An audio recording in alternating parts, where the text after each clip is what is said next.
이번에도 명반이 탄생하는 걸까요? 카니의 새 앨범 발매가 난항을 겪고 있습니다. 발매 연기부터 경찰이 난입한 리스닝 파티, 정신분열을 의심케 하는 대폭주까지 한 주 동안 카니에게 벌어진 일들을 모아봤습니다.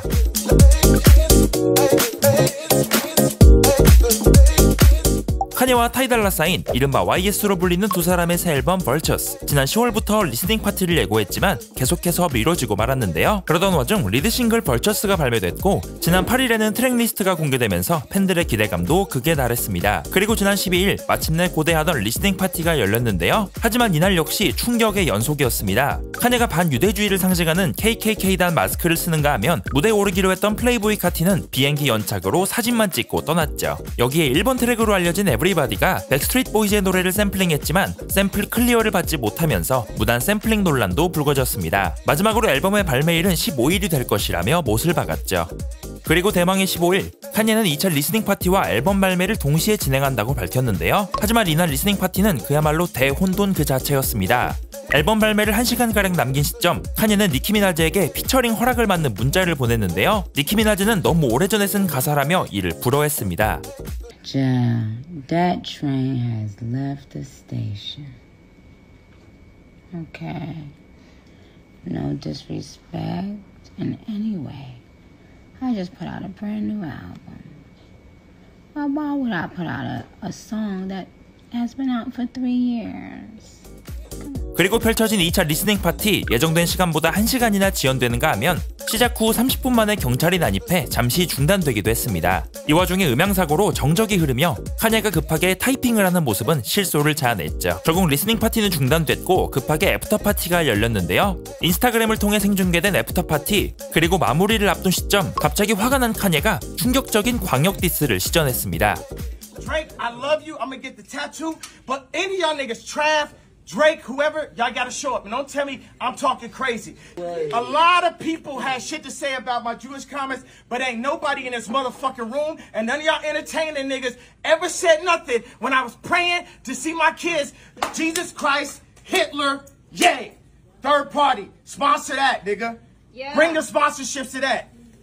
The head of Louis Vuitton, Bernard Arnault, fuck you. Fuck Alexander Arnault, fuck you. Francois Pinault, fuck you. Dimna, fuck you.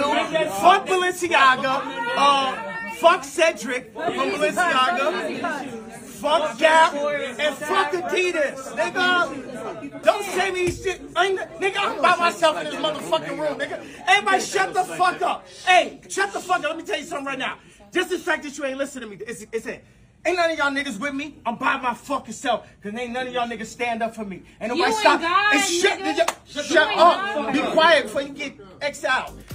도무지 이해할 수 없는 폭탄 발언, 팬들은 역대급 기행이라며 쉴드 불가를 선언했죠. 한편 이번 리스닝 파티에서는 딸 노스웨스트의 데뷔와 래퍼 키드 코디와의 화해, 화려한 피처링진 등 다양한 볼거리도 함께했습니다. 앨범은 12월 31일로 발매가 연기되었다고 하는데요. 과연 이번에는 정상적으로 발매가 이뤄질 수 있을까요?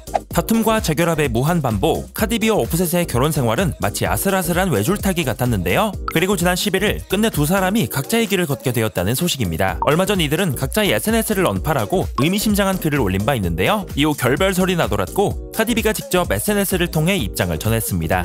I've been single for a minute now. I wanna start 2024 like fresh. I don't know. I'm curious for a new life, for a new beginning. I'm excited.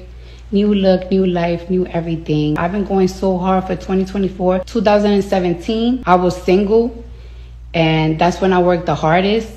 부부의 결별 원인으로는 바로 오프셋의 불륜이 지적되고 있는데요. 결별설이 나돌던 지난 10일 래퍼 블루페이스는 트위터를 통해 전 여자친구인 크리스 락이 오프셋과 잠자리를 가졌다고 폭로한 바 있습니다. 그리고 오프셋은 애초에 접촉한 적도 없었다며 폭로를 즉각 부인했죠. 카디비 역시 처음에는 폭로를 부정했으나 결국 부부간의 신뢰에는 금이 간 것으로 보입니다.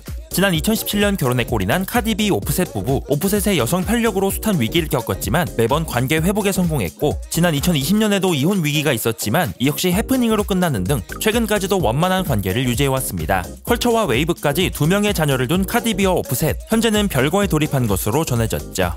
얼마 전까지만 해도 싱글 라이프가 행복하다고 밝혔던 셀레나 고메즈, 하지만 지난 10일 프로듀서 겸 가수 베니 블랑코와 열애설에 휩싸였는데요. 결국 셀레나 고메즈는 이 사실을 인정하며 6개월째 만남을 가지고 있다고 털어놨습니다. 그러면서 SNS에는 베니 블랑코를 향한 애정을 가감없이 드러내기도 했죠. 하지만 팬들은 셀레나가 싱글이라고 밝힌 기간에도 베니 블랑코와 교제하고 있었다는 점을 들며 셀레나가 거짓말을 했다고 지적했는데요. 여기에 지난 8월 발매된 싱글순 역시 베니 블랑코와 작업했다는 점을 들며 셀레나가 팬들을 기만했다는 주장을 펼쳤죠. 논란은 이뿐만이 아니었습니다. 지난 11일 셀레나는 자신의 뷰티 브랜드를 홍보하며 자기관리요법에 대한 조언과 자신을 있는 그대로 사랑하라는 메시지를 전했는데요. 하지만 앞서 셀레나가 자신은 보톡스를 맞았다는 댓글을 남기면서 일각에서는 자신은 시술을 받고 대중에게는 자신의 모습을 사랑하라는 말이 앞뒤가 안 맞다는 지적이 이어졌죠. 한편 셀레나는 최근 디즈니 영화 사운드 트랙 참여와 셀레나 셰프의 새 시즌 준비 등 바쁜 연말을 보내고 있습니다. 2024년은 에이미 와인하우스의 사망 13주기가 되는 해, 그리고 팬들의 그리움을 담은 에이미 와인하우스의 전기영화가 드디어 개봉일을 확정지었습니다. 에이미의 일생을 다룬 전기영화 백 투 블랙, 마스터피스로 남은 에이미의 2집이기도 한데요. 2000년대 초반 에이미의 커리어 초창기부터 전성기와 마지막 이야기를 다룬다고 합니다. 영화 그레이 50가지 그림자 감독을 맡았던 샘 테일러 존슨이 메가폰을 잡았고, 주인공 에이미 역에는 영국의 신인 배우 마리사 아벨라, 남자친구 블레이크 필더 역에는 드라마 스킨스로 알려진 제그 오코넬이 낙점됐습니다. 이 밖에도 베테랑 배우 에디 마산과 줄리엣 코완 등이 출연할 예정이죠. 올해 1월부터 4월까지 촬영된 이번 영화 현재 후반 작업을 진행 중인데요. 영국 기준 2024년 4월 12일, 미국 기준 2024년 5월 10일 개봉을 확정지었습니다. 올해는 명백한 테일러 스위프트의 한 해, 그리고 역사를 쓰고 있는 디 에라스 투어는 이제 겨우 반환점을 돌았습니다. 매일같이 신기록 행진을 펼치고 있는 이번 투어, 그리고 기네스 레코드는 이번 투어가 역사상 최고 수익을 올린 투어가 됐다고 밝혔습니다. 이전까지 역대 최고 수익을 올린 투어는 엘튼 존의 은퇴 투어인 페어웰 옐로우 브링 로드, 약 5년간 328회의 공연을 통해 9억 3,900만 달러를 벌어들였는데요. 테일러의 이번 월드 투어가 현재까지 10억 4천만 달러의 수익을 기록하면서 단연 역대 최고 수익을 올린 투어가 되었습니다. 더군다나 약 9개월간 151회 공연만으로 달성한 기록이기에 더욱 남다른 의미를 지니게 됐죠. 디 에라스 투어는 내년 12월을 끝으로 마무리될 예정인데요. 남은 1년간 현재까지의 실적을 이어간다면 약 20억 달러 이상의 수익을 낼 것으로 전망했습니다. 2023년의 일정은 모두 마무리된 디 에라스 투어, 내년 2월 도쿄를 시작으로 2024년의 일정이 재개될 예정입니다.